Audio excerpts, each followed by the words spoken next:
आराध्य के चरणों में वंदन। पूज्य गुरुदेव के चरणों में नमन। हम सब त्रिपदी वंदना के साथ आज का ये सेशन शुरू करते हैं। सभी के हाथ आनंद केंद्र पर जुड़े हुए, आंखें कोमलता से बंद। वंदे अरहम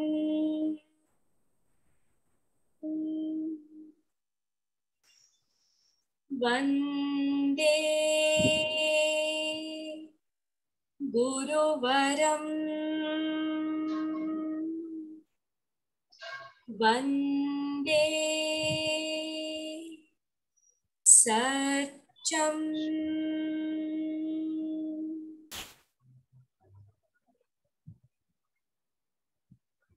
सभी को सादर जय जिनेंगे। आज लेवल 2 की कक्षा के लिए हम सब यहाँ पर एकत्रित हुए हैं। आज 7वां अंतरराष्ट्रीय योग दिवस भी है। हम सब जानते हैं कि योग हम शरीर से स्वस्थ तंदुरुस्त रहने के लिए करते हैं और प्रेक्षा ध्यान का भी एक बहुत ही महत्वपूर्ण हिस्सा है योग। अंतर सिर्फ इतना है कि प्रेक्षा ध्यान में हम योग केवल स्वस्थ और फिट रहने के लिए नहीं करते हैं, इसके और भी कई प्रयोजन हैं। आज योग दिवस है और हम योग दिवस को अच्छी तरह से मनाने के लिए आज का हमने विषय भी योगासन ही चुना है। प्रेक्षा ध्यान में योग करने के और भी कई प्रयोजन हैं, इसके कई हमारे लाभ हैं। उन सब को आज हम अपनी क्लास में बहुत गहराई से जानेंगे। पर शुरुआत में सिर्फ इतना बताना चाहूंगी कि कहते हैं yoga is not just a workout, it is working on your self. ये बात हमने कई बार सुनी है और प्रेक्षा ध्यान के संदर्भ में ये बहुत ही फिट बैठती है कि हम योगासन केवल अपने शरीर को स्वस्थ रखने के लिए ही नहीं कर रहे हैं, बल्कि हम निर्जरा के एक माध्यम का अभ्यास कर रहे हैं। निर्जरा के 12 भेद हैं और उनमें एक है कायक क्लेश, और जब हम योगासन करते हैं तो कायक क्लेश ही करते हैं। इसीलिए हमें अपने शरीर और श्वास को एक बनाकर योग में तन्मय होना है और योग के बाद ध्यान का भी अभ्यास करना है। आज की इस क्लास में किसी को कोई भी अगर डाउट्स हो तो वो चैट बॉक्स में लिख सकते हैं, और क्लास से पहले भी जब आप पढ़ाई कर रहे हो तो अगर आपको कोई भी डाउट्स आए तो आप उन्हें सपना जी पटावरी को मैसेज में भेज सकते हैं ताकि क्लास में आपको उसका समाधान मिल जाए। साथ ही पिछली क्लास में हमने सबसे ये बताया था कि आप अपने नाम को आप जब जूम मीटिंग में एंटर करें तो आप अपने नाम से एंटर करें। तो अगर कोई और नाम दिखाता है जो आपका नाम नहीं है तो आप उसे रीनेम कर सकते हैं। जब आप अपने नाम को देखते हैं, यहाँ पर आपके अगर आप कंप्यूटर से जुड़े हुए हैं तो आपके राइट साइड में आपको एक पार्टिसिपेंट्स की लिस्ट दिखाई देती है। वहां पर आपके नाम के पास जब आप देखते हैं तो आपको मोर बटन दिखाई देता है। जब आप मोर पर क्लिक करते हैं तो वो आपको रीनेम ऐसा ऑप्शन दिखाता है, उससे आप रीनेम करके अपना नाम वहां पर टाइप कर सकते हैं।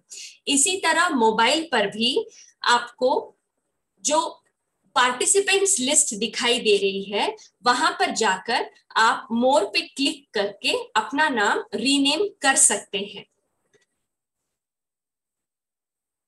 इसके बाद भी अगर किसी को कोई दिक्कत आ रही हो तो आप बता सकते हैं चैट बॉक्स में, तो मैं आपको दोबारा बता दूंगी। अब हम अपनी क्लास की ओर आगे बढ़ते हैं। आज की हमारी क्लास का सबसे पहला विषय है योगासन। तेरा पंथ में योगासन को केवल एक ही दृष्टि से या प्रेक्षा ध्यान में यूं कहूं कि इसे एक ही दृष्टि से नहीं देखा गया है, इसे हर एक पक्ष से अलग अलग समझा गया है।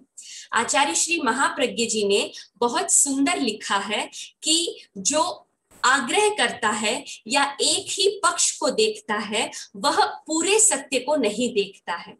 इसीलिए हम योगासन को भी भिन्न पक्षों से देखकर समझने का प्रयास करते हैं, और वे हैं आध्यात्मिक पक्ष, वैज्ञानिक पक्ष, उसके क्या प्रयोजन हो सकते हैं, उसके क्या क्या हमें लाभ मिल सकते हैं, इनको हम अलग अलग दृष्टि से समझेंगे।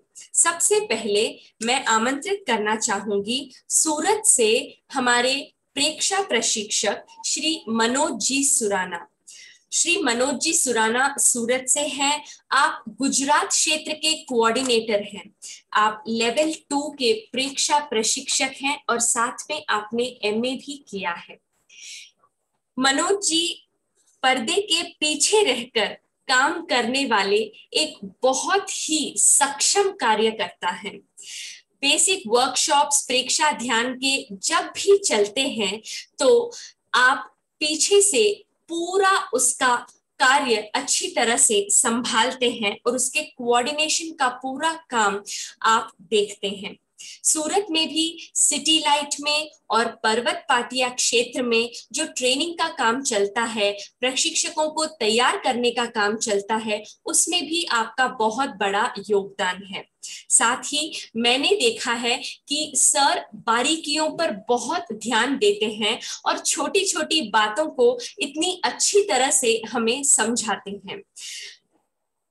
मनोज जी सर, आप अपने आप को, हाँ आप अनम्यूट हैं। ओमरम जय वंदे जिनेन्द्र। गुरुवरम वंदे गुरुवरम वंदे गुरुवरम। सभी सम्माननीय प्रशिक्षकगण, मुझे आज निर्देश दिया गया है कि आसन के वैज्ञानिक पक्ष और प्रयोजन पर कुछ प्रकाश डालूं। आसन साधना का एक अनिवार्य और अति महत्वपूर्ण अंग है। आवाज ठीक आ रही है? जी सर। महर्षि पतंजलि के अष्टांग योग में आसन का स्थान तीसरे नंबर पर आता है। वहीं हठ योग के 6 अंगों में आसन पहले क्रम पर है। आचार्य श्री महाप्रज्ञ जी ने प्रेक्षा ध्यान साधना में आसन को सहायक अंग के रूप में स्वीकृत किया है। आसन शब्द आस धातु से बना है, जिसका अर्थ होता है बैठना, यानी शरीर को एक विशेष आकार मुद्रा में स्थित करना आसन है, या जिसके ऊपर बैठा जाता है उसे भी आसन कहते हैं। आसनों को 2 विभिन्न दृष्टिकोण से वर्गीकृत किया गया है। पहले वर्गीकरण में 2 भेद हैं, शरीरासन यानी स्वास्थ्यवर्धक आसन और ध्यानासन। शरीरासन या स्वास्थ्यवर्धक आसन का उद्देश्य है स्वास्थ्य की प्राप्ति, शरीर को लचीला बनाना और शरीर को साधना। और उसके आगे ध्यानासन आते हैं। इनके अभ्यास से फिर ध्यानासन में लंबे समय तक बैठने का अभ्यास होता है, यानी जिन आसनों में स्थिरता पूर्वक सुख पूर्वक लंबे समय तक बैठा जा सके उन्हें ध्यानासन कहते हैं। जैसे पद्मासन, सुखासन, वज्रासन आदि प्रेक्षा ध्यान में प्रयुक्त होते हैं। इसके अलावा अपनी क्षमता हो तो गोदोही का आसन, अर्ध मत्स्येंद्र आसन, गौमुखा आसन आदि आदि आसन में भी अगर क्षमता हो तो ध्यान का अभ्यास किया जा सकता है, क्योंकि इन आसनों में लंबे समय तक रुकना संभव है। मैंने श्री धर्मेश मुनि को सूरत चातुर्मास में गोदोही का आसन में ध्यान करते हुए साक्षात देखा है।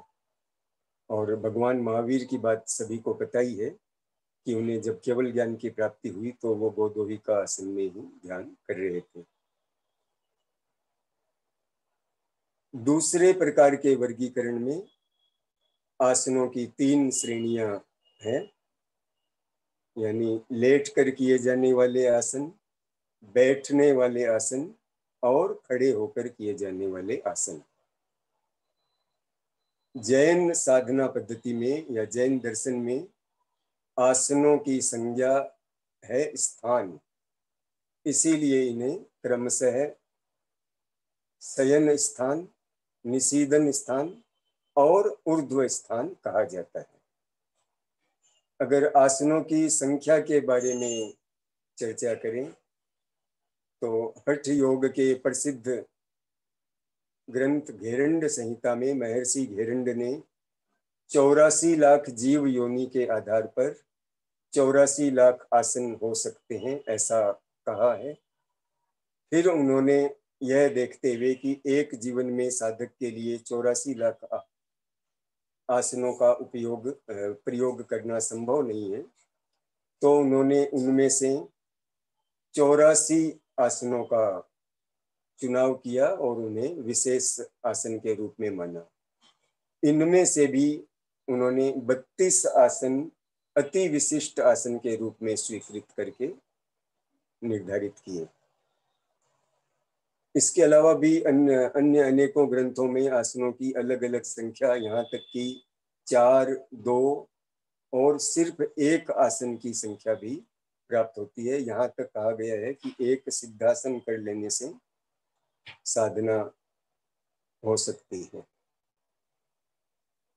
आचार्य तुलसी ने मनोनुशासनम में 32 आसनों के बारे में बताया है।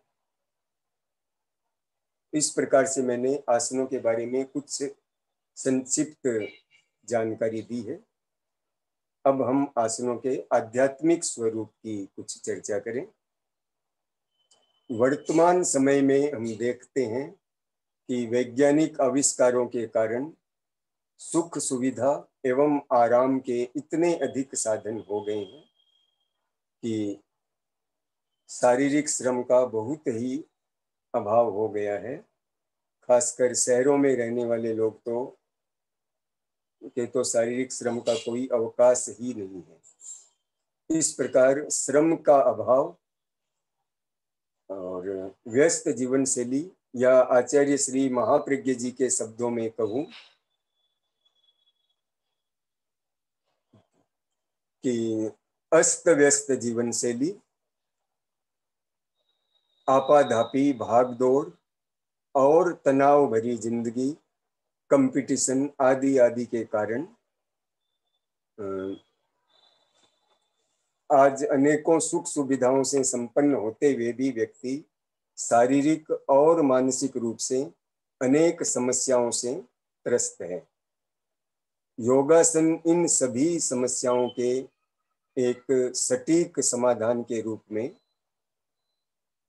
हम मान सकते हैं, इनका सटीक समाधान है। योगासन का पहला आध्यात्मिक पक्ष हम कह सकते हैं कि यह काय क्लेश का माध्यम है। जैसा कि अभिलाषा जी ने भी कहा, निर्जरा के 12 भेदों में से काय क्लेश 5वां भेद है, जिसमें भगवान महावीर ने आसन को प्रथम स्थान दिया है। उसके अलावा काय क्लेश के अन्य अनेक प्रयोग हैं, जैसे आतापना, दिगंबर साधना, अपरिकर्म यानी शारीरिक श्रृंगार या विभूषा नहीं करना आदि आदि। ये सब आसन अथवा स्थान के बाद में आते हैं।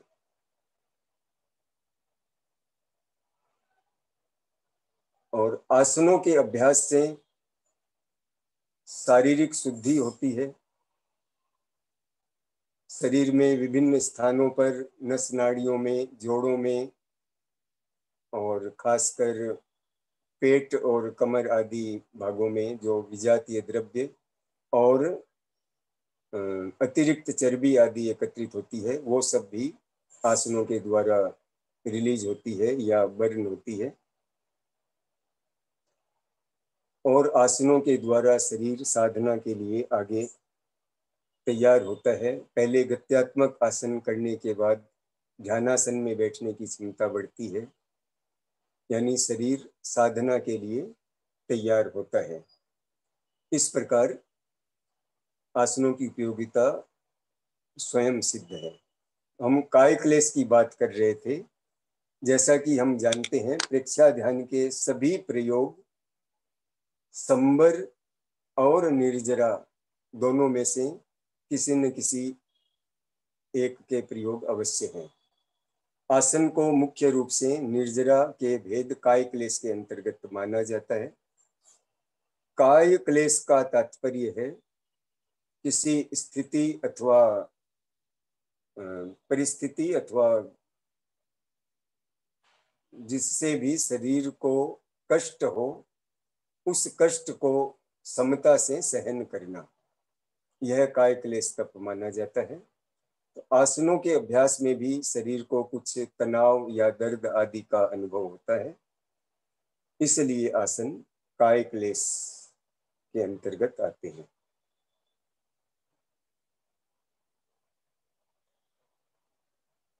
इसके अलावा आसन, खासकर ध्यानासन में जब स्थिरता पूर्वक बैठते हैं तो वो गुप्ती का प्रयोग हो जाता है।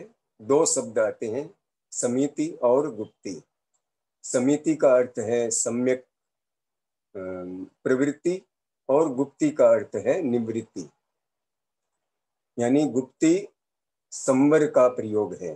तो जब हम ध्यानासन में स्थित होते हैं तो वह संवर का प्रयोग होता है, और ऐसे आगे जब ध्यान करते हैं तो वह तो निर्जरा का प्रयोग है ही। तो इस प्रकार से हम कह सकते हैं कि आसन निर्जरा के साथ साथ संवर का भी प्रयोग है।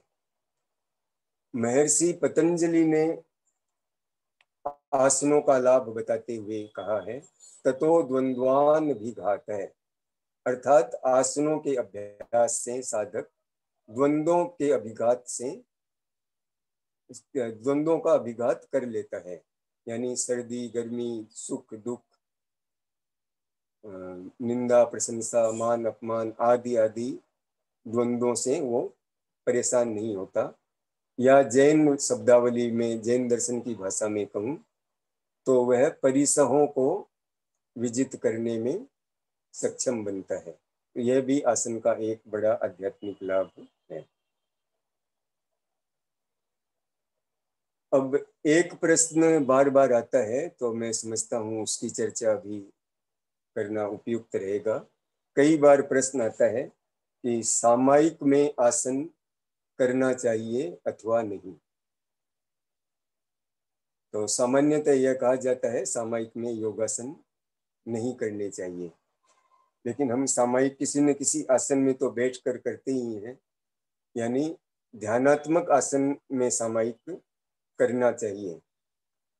और गत्यात्मक आसन का निषेध इसलिए है कि वो उनको करने का उद्देश्य सामान्यतः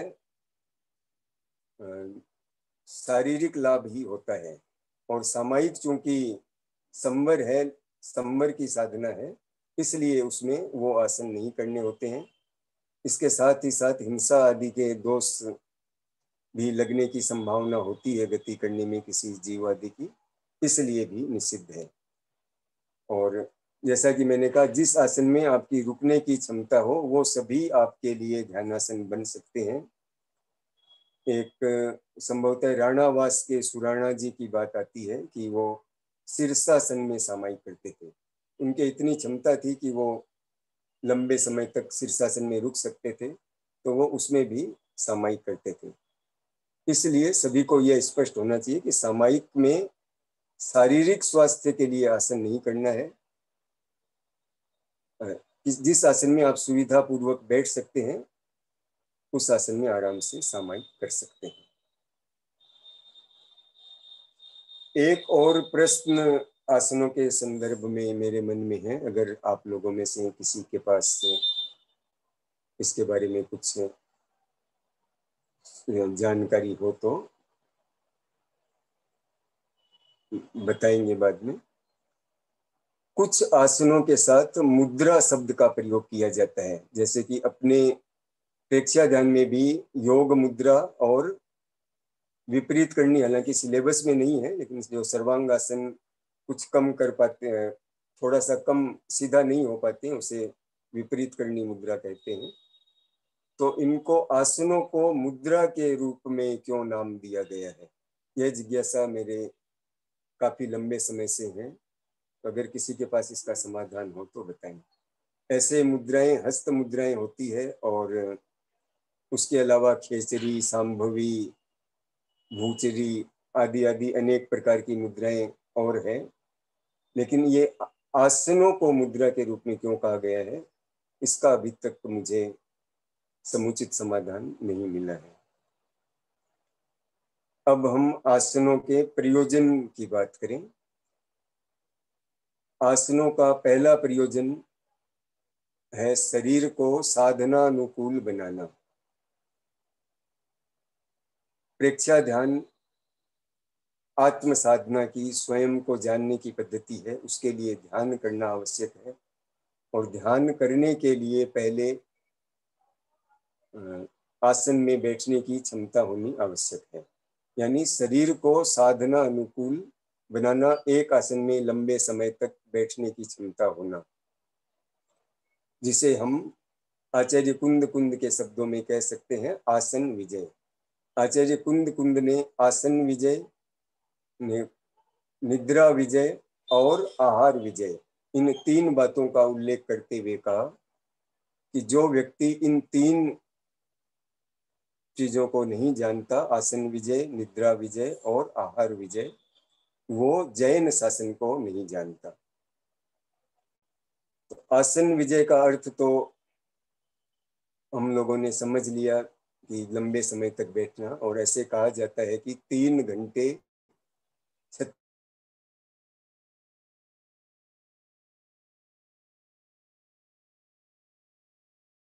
या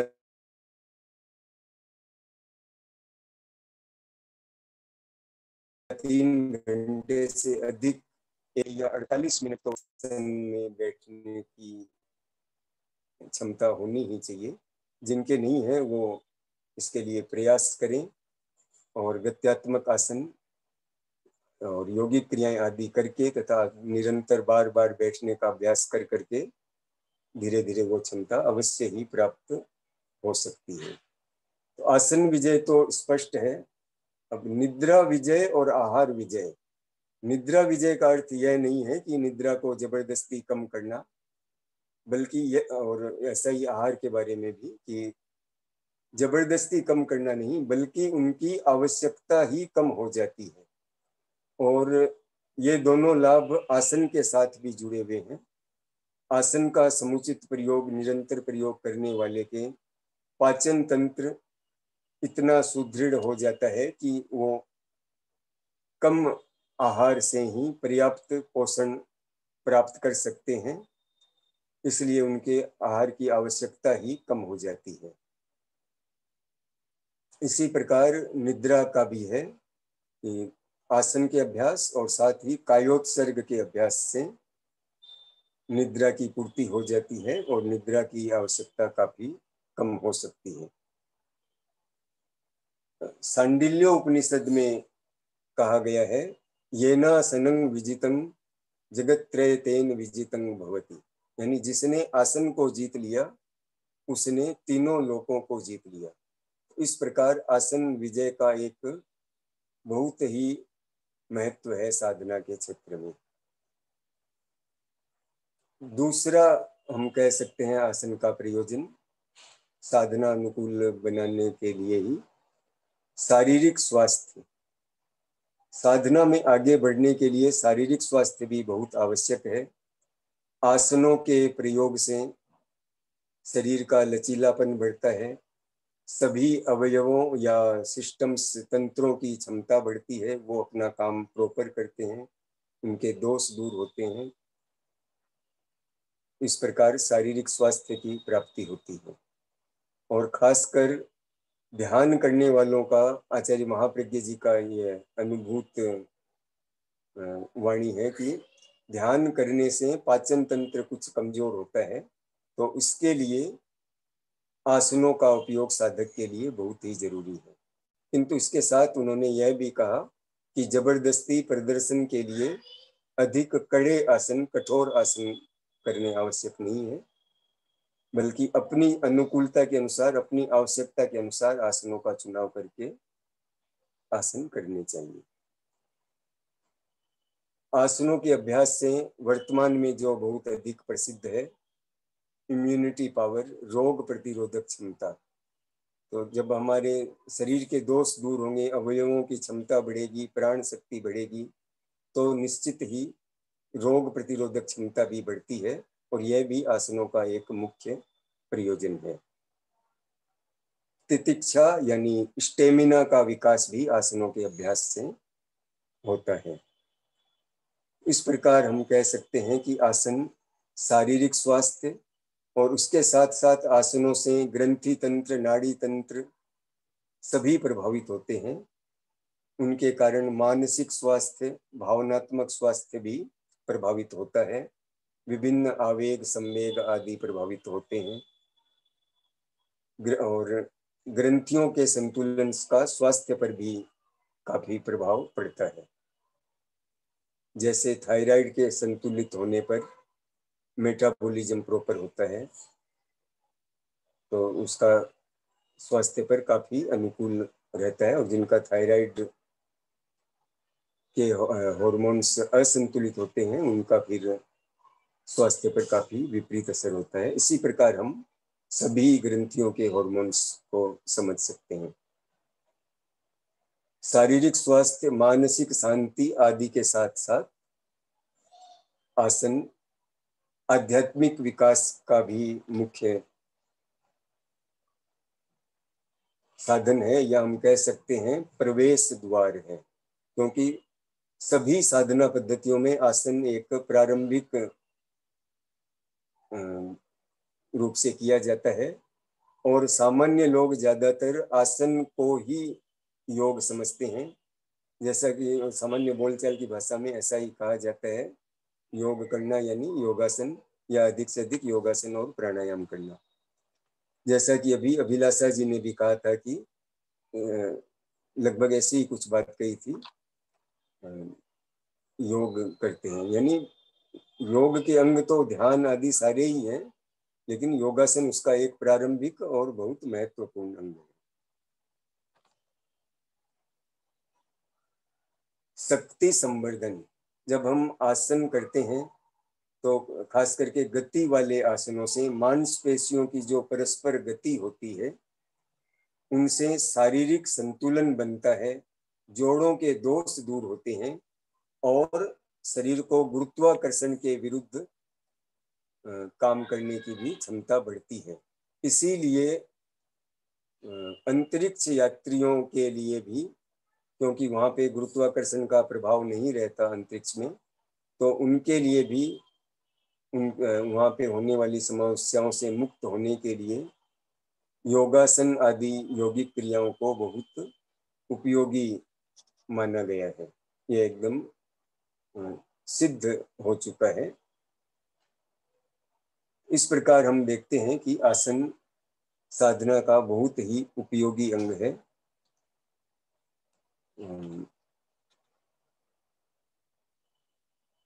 और आसन किए बिना साधना में आगे बढ़ना संभव नहीं है। तो सभी नियमित करते ही होंगे, और ध्यान दे करके जिन आसनों में क्षमता नहीं है उनको उसमें क्षमता बढ़ाने का प्रयास भी करेंगे। प्रेक्षा ध्यान में प्राय ऐसे ही आसन आचार्य श्री ने निर्धारित किए हैं जो ध्यान में आगे बढ़ने में सहायक हो, तथा शारीरिक स्वास्थ्य, संतुलन, मानसिक संतुलन आदि के लिए उपयोगी हो। इसी के साथ मैं अपनी वाणी को विराम देता हूँ। ओम अरहम। ओम अरहम सर, बहुत ही सुंदर तरीके से आपने हमें पूरा इसका आध्यात्मिक पक्ष और इसके अनेक प्रयोजन बताए। केवल शारीरिक प्रयोजन ही नहीं, साधना के क्षेत्र में भी कैसे योग हमें आगे लेकर जा सकता है, इस पर आपने पूरा प्रकाश डाला। हम इस सेशन को आगे बढ़ाते हुए अब आसन के वैज्ञानिक पक्ष को और साथ ही प्रक्रिया को भी समझने का प्रयास करते हैं। इसके लिए मैं आमंत्रित करना चाहूंगी मनीषा जी संचेती को, जो मुंबई से हैं, लेवल 1 की प्रेक्षा ट्रेनर हैं और साथ ही इन्होंने फिजियोथेरेपी में मास्टर्स किया हुआ है। तो ये हमें वैज्ञानिक पक्ष को बहुत सुंदर तरीके से समझा पाएंगी और किन्हें कौन से आसन कैसे करने चाहिए, क्यों नहीं करने चाहिए, ऐसे कई प्रश्न जो हम सबके मन में होते हैं, उन्हें ये जरूर समाहित कर पाएंगी। आपको आमंत्रित करती हूँ Manisha ji Sancheti, over to you. ओम अरहम अभिलाषा जी, सारे पार्टिसिपेंट्स को सादर ओम Arham. So we'll start the topic directly without much delay. जैसे अभी मनोज जी ने उनके आध्यात्मिक पक्ष और उसका प्रयोजन यानी उसका पर्पस बताया कि हमें एग्जैक्टली किस लिए योगासन करना चाहिए। Now we'll talk something about scientific aspect, यानी उसके वैज्ञानिक दृष्टिकोण की एक्सरसाइज करते वक्त ऐसा एग्जैक्टली क्या होता है जिससे हमें वो सारे पर्पस यानी हमें वो सारा हमारा पर्पस सॉल्व होके हमें वो परिणाम मिलते हैं। Okay, so let us understand the प्रक्रिया पहले, उसके बाद हम करते हैं। जैसे हम कोई भी एक्सरसाइज करते हैं तो कंसिडर कर लीजिए कि हम भुजंगासन कर रहे हैं, तो हम क्या करते हैं, this is my body flat, और हम आगे के पोर्शन को रेस करते हैं। ठीक है, सो इसका एक बेसिक फंडा यही है कोई भी एक्सरसाइज का या आसन का, कि जिस तरह हम बॉडी ऊपर कर रहे हैं तो जो साइड भी बॉडी की स्ट्रेच हो रही है वहां की सारी स्नायु स्ट्रेच हो रही है, सारे मसल स्ट्रेच हो रहे हैं। तो जैसे रबर होता है तो जैसे धीरे धीरे हम उसे स्ट्रेच करते हैं तो वो लंबा होता है, उसी तरह हमारे बॉडी का ये पार्ट पूरा फ्लेक्सिबल होता है। और सेकंड, फ्लेक्सिबल यानी लचीला, तो इस तरह हमारे बॉडी का लचीलापन इम्प्रूव होता है। सेकंड इम्पोर्टेंट एस्पेक्ट जो है उसका, हमें वो स्ट्रॉन्ग यानी शक्ति संवर्धन हमारा कैसे कराता है। तो हम जब बॉडी को ऊपर लेते हैं अगेंस्ट ग्रेविटी, ठीक है, गुरुत्वाकर्षण के विरुद्ध, जब हमारे मसल्स उसके अगेंस्ट काम करते हैं, तो जब हमारे मसल्स उसके अगेंस्ट काम करते हैं तो ये साइड के मसल्स तो हो गए हमारे स्ट्रेच, और ये साइड के मसल्स ने हमारा काम किया गुरुत्वाकर्षण के विरुद्ध, तो हमारे ऊपर के सारे स्नायु होंगे स्ट्रॉन्ग, क्योंकि उन्होंने उसके अगेंस्ट एक it has done some work, तो वो वर्क से उसमें एनर्जी रिप्लेनिश होती है और वो एनर्जी के साथ स्ट्रॉन्ग बनते जाते हैं। So this is basic fund of any exercise, कि आप हम जो भी एक्सरसाइज करते हैं जितने अंगों में हमें स्ट्रेच फील होता है उतने सारे अंगों की हमारी स्नायु, हमारे मसल्स प्लस हमारी पूरी नाड़ी तंत्र और हमारा ब्लड सर्कुलेटरी सिस्टम, वेसल्स जो है जैसे अपने आर्टरी, वेन्स, नर्व्स, जितना भी उस पार्ट से गुजरते हैं वो सारे स्ट्रेच होते हैं, और ऑपोजिट साइड का मसल ग्रुप पूरा स्ट्रेंथन होता है क्योंकि वो कॉन्ट्रैक्ट होते हैं, वो शॉर्टनिंग में जाते हैं, छोटे पोजीशन में आते हैं। ओके, तो इस तरह वैज्ञानिक पक्ष में हमें ये बताते हैं कि एग्जैक्टली हमारे बॉडी में अराउंड 8 to 10 सिस्टम्स है, तो उस पर वो कैसे कैसे काम करता है। तो ये तो एक बेसिक फंडा हो गया जिसकी वजह से हम अप्लाई करेंगे ये कि ये कैसे कैसे काम करता है। तो will take one system and then see. तो पहला सिस्टम है हमारा स्केलेटल सिस्टम यानी अस्थि तंत्र। अस्थि तंत्र यानी जोड़ का तंत्र। तो जैसे मैंने अभी बताया हमने मूवमेंट ऊपर की, तो हमारे कितने सारे जोड़ यानी हमारी पूरी रीढ़ की हड्डी के जोड़ प्रभावित हुए, सारे के सारों ने मदद की, और हमने अपने हाथ से सपोर्ट लेके ऊपर आए तो हमारे शोल्डर, एल्बो, हैंड और हैंड के जितने भी छोटे छोटे जॉइंट्स है वो सारे भी प्रभावित हुए। तो ये सब जॉइंट पे जब फोर्सेस आते हैं, जब प्रेशर बनता है तो उनमें एक दबाव सा होता है, दोनों जो जॉइंट के सरफेस होते हैं एक दूसरे को आपस में थोड़ा दबाते हैं, जब वो दबाते हैं और छोड़ते हैं, दबाते हैं छोड़ते हैं, इस छोटे से मूवमेंट से वहाँ का ब्लड सर्कुलेशन बहुत इम्प्रूव होता है, वहाँ का ब्लड सर्कुलेशन इम्प्रूव हुआ, यानी ब्लड के साथ हमारे ऑक्सीजन प्रवाहित होता है, तो वहाँ पर ऑक्सीजन की मात्रा बढ़ती है। ऑक्सीजन की मात्रा बढ़ती है तो वहाँ पर ब्लड के साथ और भी जो पदार्थ होते हैं वो वहाँ जाते हैं, जैसे हमारे इम्यूनिटी वाला जो रिलेटेड है, जो भी हमारे ब्लड में अच्छे अच्छे हीमोग्लोबिन, प्रोटीन, जो न्यूट्रिएंट्स होते हैं वो सारे उस जॉइंट्स पर जाते हैं और उसको प्रभावित करते हैं और उसको हीलिंग में मदद करेंगे, उनका वेयर एंड टेयर रोकेंगे और उन्हें स्ट्रॉन्ग बनाएंगे। तो इस तरह सारे जॉइंट्स हमारे फ्लेक्सिबल रहते हैं, लचीले रहते हैं और स्ट्रॉन्ग रहते हैं। अब हमारा सेकेंड है मस्कुलर सिस्टम। इस पे मैंने ऑलरेडी बात की। मस्कुलर सिस्टम यानी मांसपेशियों का तंत्र। इस पे मैंने ऑलरेडी बात की कि जिस तरह हमारी जो जो मसल स्ट्रेच होगी, यानी जो जो मांसपेशियां स्ट्रेच होगी वो सारी फ्लेक्सिबल होगी, और जो जो मांसपेशियां शॉर्टनिंग में जाएगी तो वो सारी स्ट्रेंथन होगी, क्योंकि वो अपनी स्ट्रेंथनिंग का काम करता है। तो इस तरह हमारे मस्कुलर का लचीलापन बढ़ता है और उसमें स्ट्रेंथ भी बढ़ती है। ठीक है। नेक्स्ट सिस्टम है डाइजेस्टिव सिस्टम। इस पाचन तंत्र के बारे में मनोज जी ने भी थोड़े से वाक्य बताए थे कि हमारा किस तरह पाचन सुदृढ़ होता है। तो सुदृढ़ होने से उसमें से ज्यादा न्यूट्रिएंट्स हम एब्सॉर्ब कर सकते हैं, तो ज्यादा न्यूट्रिएंट्स एब्सॉर्ब करेंगे तो ज्यादा न्यूट्रिएंट्स बॉडी को मिलेंगे। तो उस तरह से पाचन तंत्र भी स्ट्रांग होता है, क्योंकि ज्यादा ब्लड सर्कुलेशन होगा तो ज्यादा इफेक्टिवली डाइजेशन होगा और इफेक्टिवली उसका न्यूट्रिएंट्स भी एब्सॉर्ब होगा। अब फोर्थ सिस्टम है रक्त परिसंचरण system, that is circulatory system.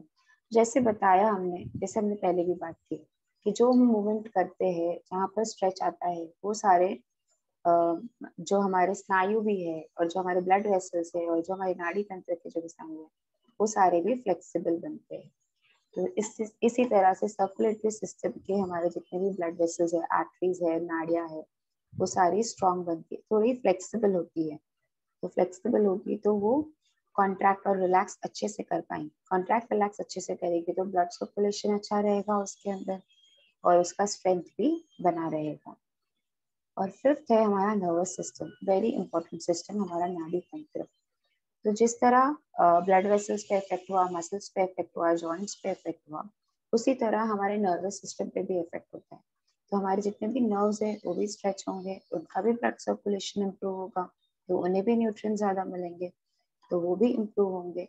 इसी तरह भले हमारा ब्रेन एक छोटा सा पार्ट है, सबसे ज्यादा ब्लड सर्कुलेशन हमारे ब्रेन को मिलता है, क्योंकि अगर हमारा ब्रेन काम ना करे प्रॉपरली तो बॉडी का कोई पार्ट काम नहीं करेगा, बिकॉज सारे ऑर्गन्स हमारे मस्तिष्क से आते हैं बॉडी के लिए।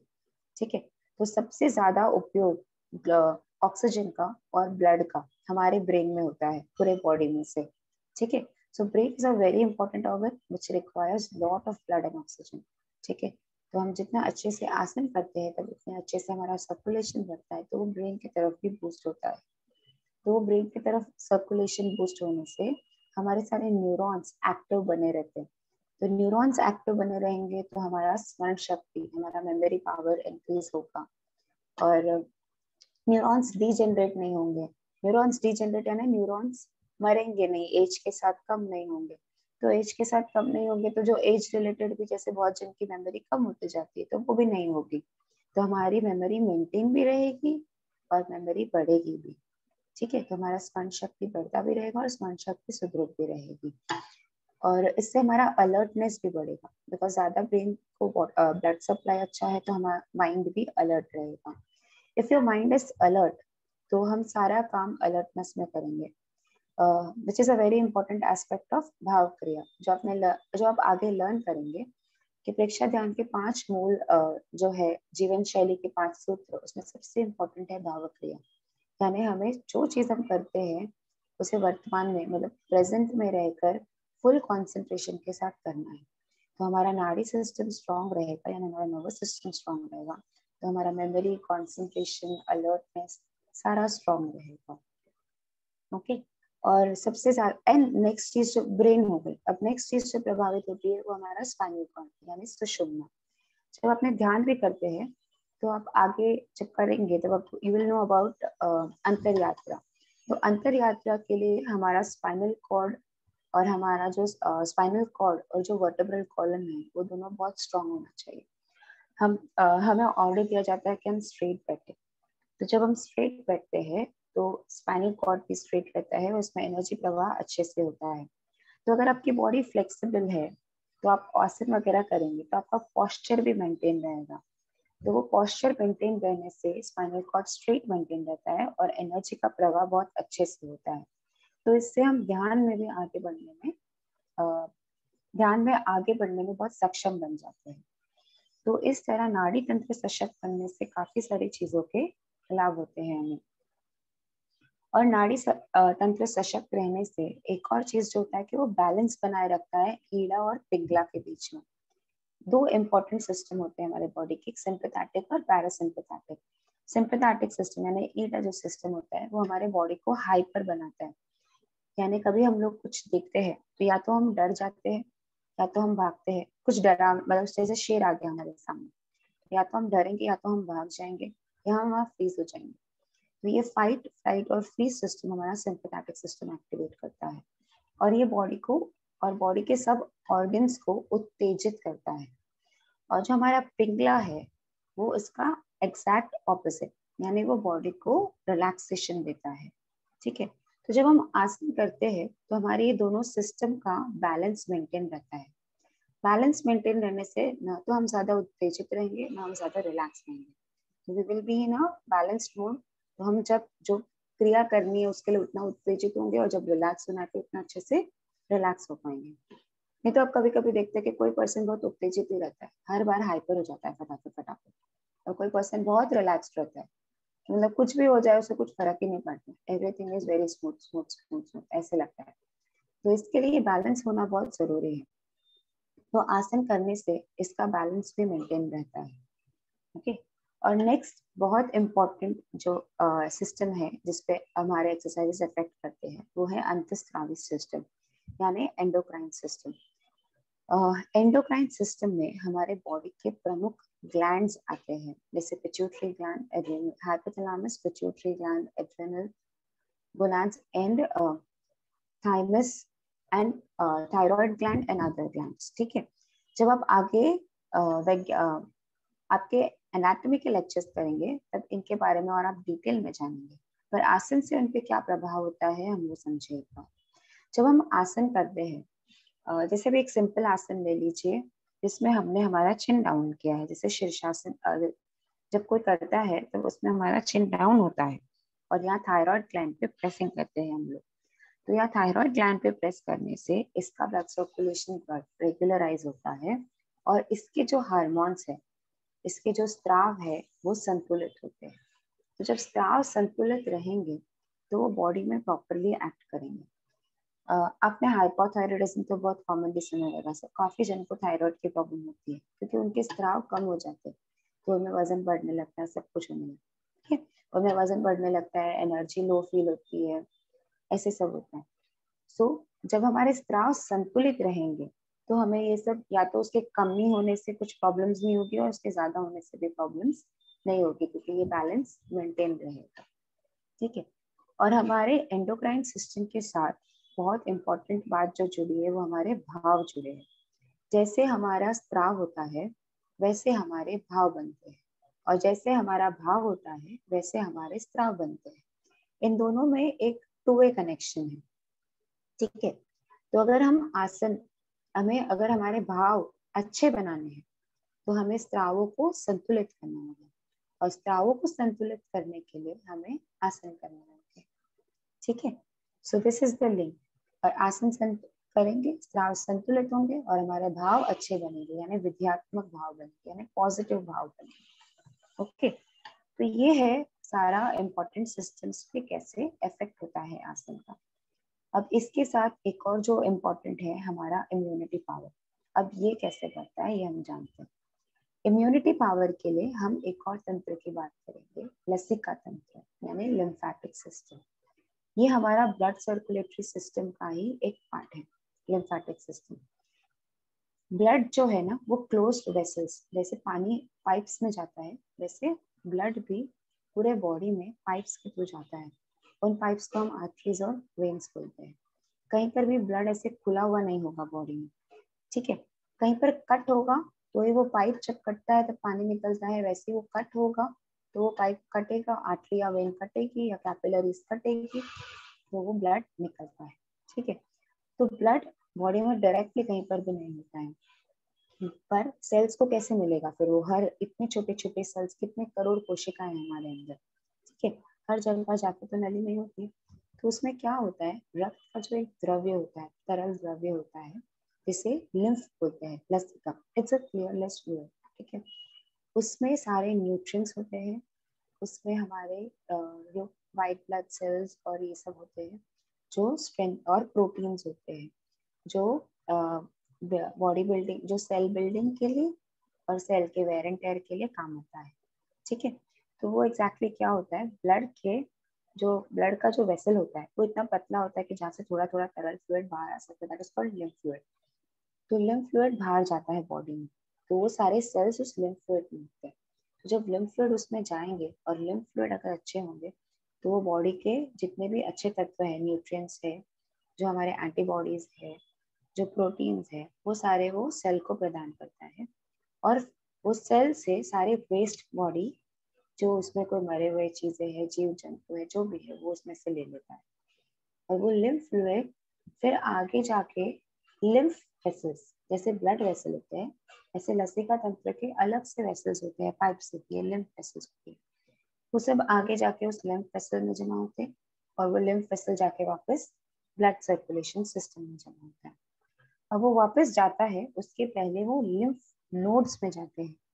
Lymph nodes are like hospitals in our body, जो कहीं कहीं स्थानों पर अपने बॉडी में काफी सारे स्थान पर है, जैसे गले के यहाँ पर है, आर्मपिट पे है, थाइमस यहाँ पर नीचे है, ऐसे बहुत सारी जगह लिम्फ नोड्स स्प्रेड आउट है पूरे बॉडी में।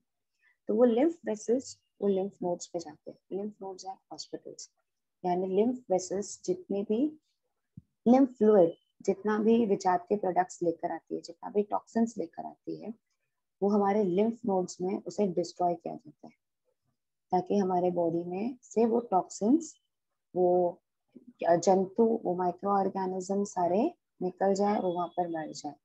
ठीक है, तो वहां पर ये होने से उसके बाद जो बचा हुआ अच्छा लिम्फ पदार्थ होता है, फ्लूइड, वो जाता है ब्लड सर्कुलेटरी सिस्टम में।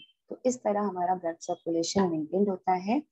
एंड जो ये लिम्फेटिक सिस्टम है, दिस टारगेट्स मोर ऑन रोग प्रतिरोधक क्षमता, हमारा इम्यूनिटी पावर के लिए। ठीक है, so you need to understand this थोड़ा सा।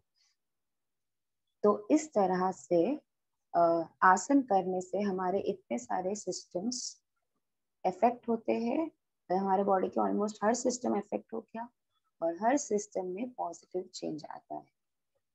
Okay, so this is about the scientific aspect. अब इसकी प्रक्रिया जानते हैं।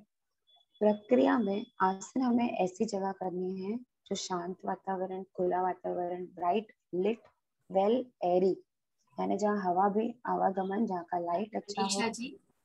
जी, सॉरी टू इंटरप्ट, आप वो स्पीकर अपने मुंह के पास रखेंगे तो थोड़ा सा आवाज ज्यादा आएगा ना, तो शायद किसी को कम सुनाई दे रहा है। Okay fine, I am so sorry to interrupt. ना इट्स ओके रेणु जी, ठीक है।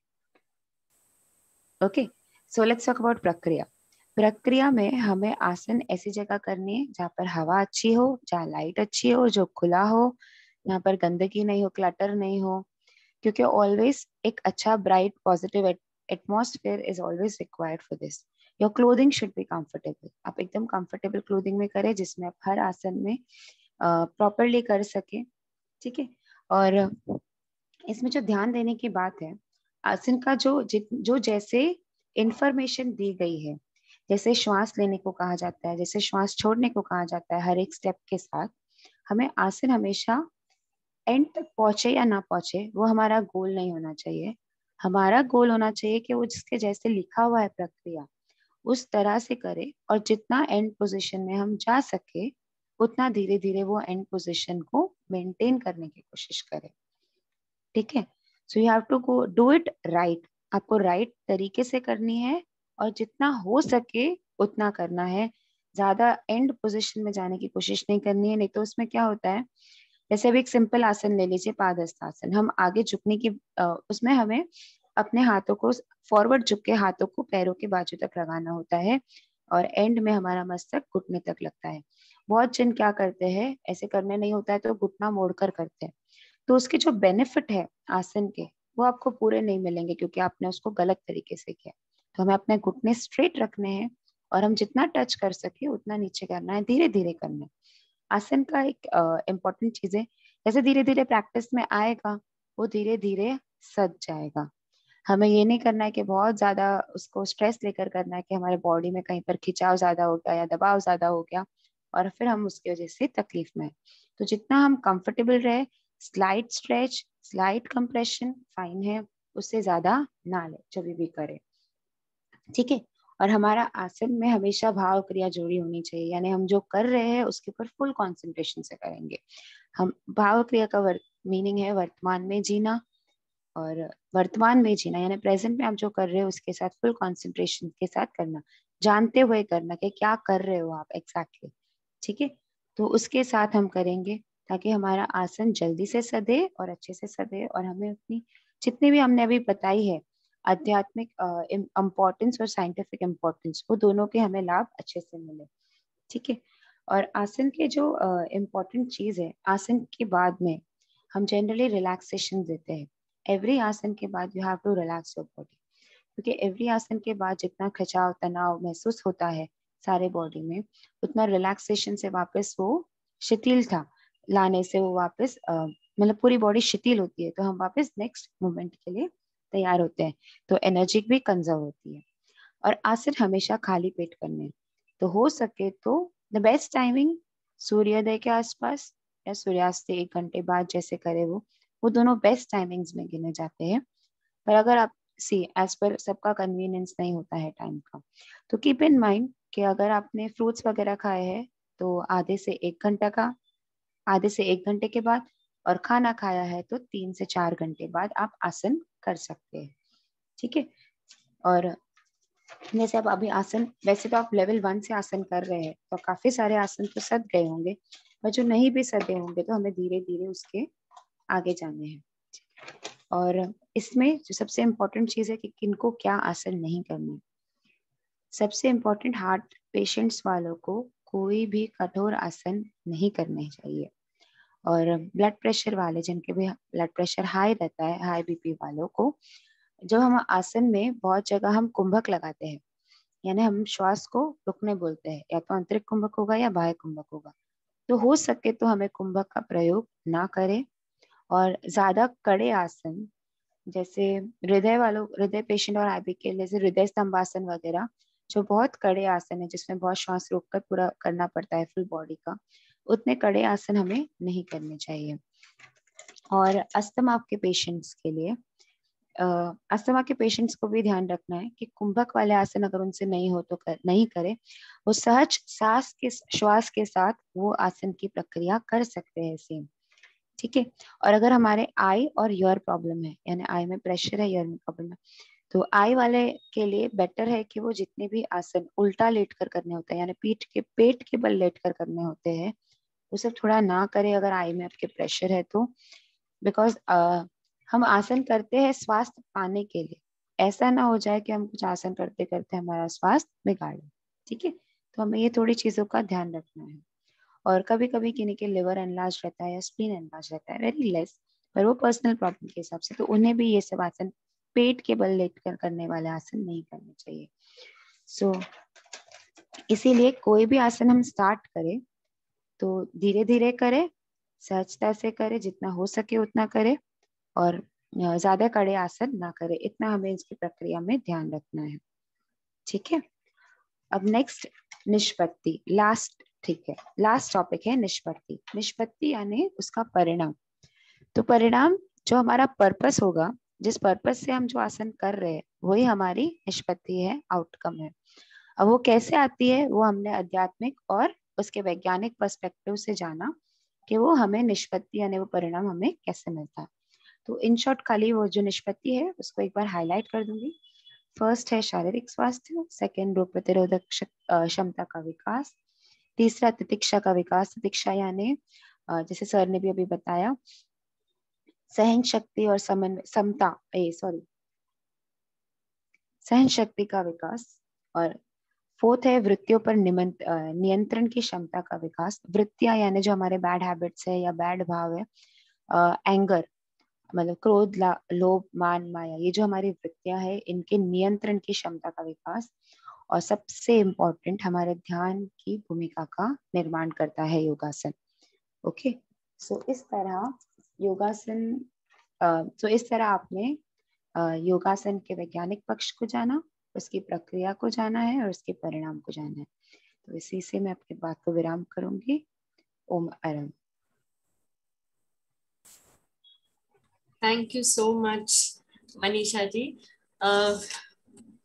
तीनों टॉपिक्स को आपने बहुत ही सुंदर तरीके से कवर किया है। आई होप सबको अच्छी तरह से समझ में आया होगा कि आसनों को हम अलग अलग दृष्टिकोण से कैसे देख सकते हैं और समझ सकते हैं। इस सेशन की रिकॉर्डिंग भी आपको भेजी जाएगी, आप साइंटिफिक पक्ष को दोबारा एक बार भी सुन सकते हैं, जिससे आपके कोई डाउट्स हो तो वो क्लियर हो जाए। अभी अगर रेणु जी मैम कोई डाउट्स हो तो अभी ले सकते हैं। हाँ, 2-3 ले लीजिए।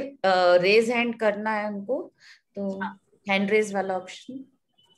तो अभी अगर किसी को डाउट्स हो, जो भी अभी हमने सुना आध्यात्मिक पक्ष, प्रक्रिया, परिणाम, वैज्ञानिक पक्ष में कोई डाउट्स हो तो आप अपना हैंड रेज कर सकते हैं, तो ट्रेनर्स आपका डाउट क्लियर करें। अभिलाषा जी, एक क्वेरी आई है, रीड आउट कर दीजिए। वृत्ति एक बार क्लियर करें, श्रद्धा जी धारीवाल पूछ रहे हैं, वृत्ति एक बार क्लियर करें।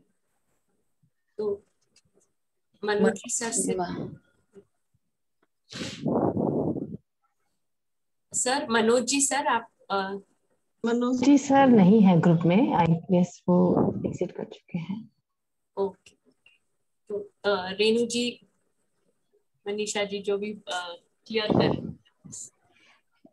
रेणु जी आप हाईलाइट कर देंगे वृत्तिया का।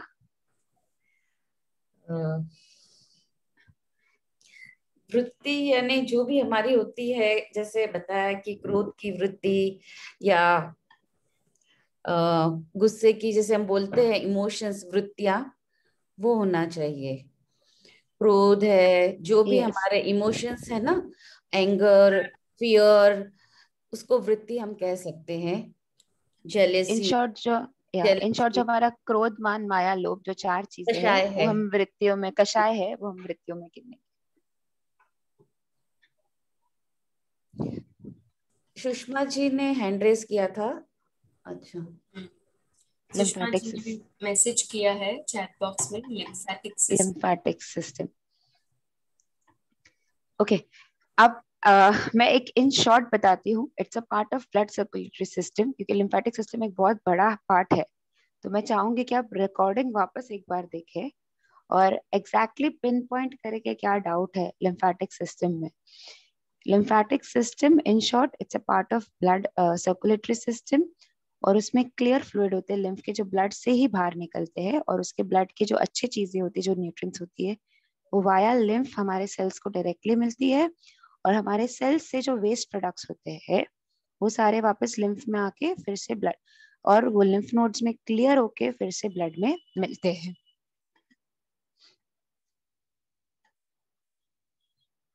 थैंक यू मनीषा जी। और वापस एक बार जब आप रिकॉर्डिंग सुनेंगे तो भी काफी चीजें क्लियर हो जाएंगी। Akanksha Gautam, you can unmute yourself. Yes. Okay. ओमरा मैम, मुझे ये पूछना था कि आपने बताया कि वेसल्स में जब से ब्लड फ्लो होता है तो उसमें से क्लियर फ्लूइड बाहर निकलता है, उसे हमने लिम्फ कहा। तो वेसल्स में लीकेज के थ्रू निकलता है या कैसे, ये पूछना चाह रही थी। It's not leakage. हमारे जैसे छन्नी होती है, वैसे वेसल्स के जो एंडिंग पार्ट होती है, जो सेल से डायरेक्ट कनेक्टेड होते हैं, वहां पर दैट्स काइंड ऑफ अ छन्नी, सीव। तो उसमें जो ब्लड के जो सेल्स है, ब्लड 2 चीजों से बना होता है, ब्लड सेल्स एंड फ्लूइड। तो ब्लड सेल्स जो होते हैं वो उसमें ब्लड में ही रह जाते हैं, और थोड़ा सा फ्लूइड बाहर आता है। It is very minimum, it is not like completely everything is coming out. Okay, तो वो जो थोड़ा सा मिनिमम चीज बाहर आता है, उसमें जो बड़े बड़े चीज होते हैं, जैसे प्रोटीन्स हो गए, एंटीबॉडीज हो गए, और न्यूट्रिएंट्स हो गए, वो थोड़ी चीजें जो डायरेक्टली सेल एक्सचेंज में नहीं जाते। जैसे ऑक्सीजन तो डायरेक्टली चले जाता है सेल के, मतलब ब्लड के थ्रू सेल में, ठीक है, पर जो ये बड़ी चीजें जो नहीं जाती है, that goes via lymphatic system. तो मतलब आगे शरीर में जब आप ये एनाटॉमी लेक्चर्स करेंगे ना, तो you will get it more clear, when like you know when ma'am will show you slides and everything, but इनका बहुत इंपॉर्टेंट एस्पेक्ट वैज्ञानिक पक्ष में है, इसके लिए इसको भी बताया गया था। मतलब ये पोर्स रहते हैं उसके पोर्स थ्रू रहते हैं, yes yes. Okay, thank you ma'am, thank you, thank you. Renu ji questions लेने हैं? अभी एक लास्ट ले लीजिए, फिर बाकी जिसको क्वेरी होगी वो सपना जी को भेज दें, तो हम नेक्स्ट सेशन में उसको मनीषा जी से आंसर लेंगे। एक लास्ट ले। यहाँ पर चैट बॉक्स में हमारे पास क्वेश्चन है, तो ये हम लोग देख लेते हैं। एक तो गौतम जी का क्वेश्चन है, uric acid in joints. Uric acid in joints is again जो हमारा वेस्ट प्रोडक्ट होता है, uric acid is a kind of waste product. तो समटाइम्स वो हमारे ब्लड से किडनी के थ्रू फिल्टर नहीं होके थोड़े जॉइंट्स में जमा हो जाती है, so that is uric acid in joints. अब आप और क्या जानना चाहते हैं तो आप डिटेल क्वेश्चन लिखिएगा। हाँ नहीं लिखा हुआ है। या और मैम रेणु मैम, ये एक क्वेश्चन है, बैक पेन वालों को कौन से आसन नहीं करने चाहिए? See back pain is a very big term, it depends कि आपका बैक पेन किस रीजन की वजह से है, उस हिसाब से वो आसन वर्जित होंगे। तो whenever you are doing it live, तब आप पूछ सकते हैं और आप अपने सिम्टम्स पे जाइए, यानी आपको एग्जैक्टली क्या करने पे पेन हो रहा है और क्या नहीं, उस हिसाब से आसन नहीं करने। जैसे डिस्क वाले में हम बोलते हैं आगे झुकना मना है, पर बाकी चीजों में जो नॉर्मल स्पॉन्डिलोसिस वाला पेन होता है उसमें काफी सारे आसन आप कर सकते हैं। Thank you Manisha ji. Thank you Abhilasha ji. Renu ji ma'am, आप क्लास संपन्न करवाएं। कृतज्ञोस्मि, हम सब परम पूज्य गुरुदेव के आभारी है। कृतज्ञोस्मि, हम सब परम पूज्य गुरुदेव के आभारी है। कृतज्ञोस्मि, हम सब परम पूज्य गुरुदेव के आभारी हैं।